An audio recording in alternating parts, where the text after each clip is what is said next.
Hello Ted. Okay, so today I'll be explaining every graph theory important stuff in 5 minutes. Okay, so what is a graph? So today we'll be looking at computer graph. So computer graph, we have node. This is called a node or a vertex.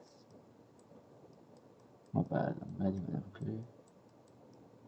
And this is called edge, which is like the roads or bridges connecting all the islands or the cities. You can view it as that. And basically there are a lot of type of graphs. The first type of graph we can classify it as is directed graph and undirected graph. Not bad. Yeah, I don't have my pad. And undirected graph. Okay, so then if we have the undirected graph, that means that the edges can only go into go in one direction, such as that, such as this. That means that is a directed graph. That means that this can go to here, but this thing can't go back to here. And undirected simply means that the edge can help the node goes both ways. For example, this can go here, and this can also go here. Yes. Okay, so that's the first type. And then the second type of graph, the classification is called weighted and unweighted graph, which is dependent on the edge again. So for example, this is a weighted graph, which means that every single edge is equal to 1 unit. Normally, yeah. And then this is a weighted graph where each graph have like different distance away. For example, 1, 2, 3, whatever, right? I'm sorry. Okay, we spent 2 minutes on that. Okay, next we'll be looking at graph representation. So in a code, like a C++ code, for example, we can represent graph in two main ways. The first way is called an adjacency matrix file. So basically we have a matrix, right, of all the nodes. Imagine we have n node. So we would have an n matrix. And then for an undirected graph, we would simply state if two nodes, the first node and the second node, is connected or not. If it's connected, we just put true here, just make it a boolean. And then if it's not, then we just false.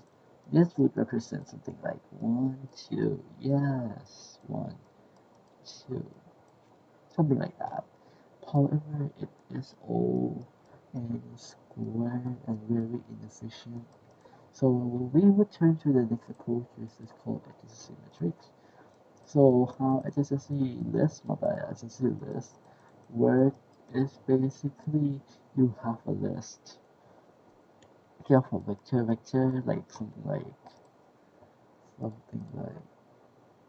so you basically have something like, oh my days, what is it? You basically have something like this, vector, and a list. And as you get the input, right, you just push back using the vector, you just add the list A, push back B. And if it's weighted to 2, you just have to make it a pair, representing both the thing and the thing. So both representing the node connected and the edge. Yeah, it's pretty simple, really. So the next type of thing we're going to talk about is called shortest path algorithm. So basically, the main thing we're going to use is Dijkstra. So how it's going to work is that we have this, right? And so we're going to construct a priority queue, whatever. And we're going to find the shortest path. The way to do that is by boom. So by sorting priority queue greater in, and after we get a greater in, we take this, boom, and we check if this queue here is less than this v. Basically, if this u plus w is less than this v, then we make that and we push that into the priority queue. So then that would expand to that. You check that, boom, boom, very trivial. Color away, something like that. Yeah. And then the next thing we're going to talk about is called the movement theory algorithm, which is called Kruskal.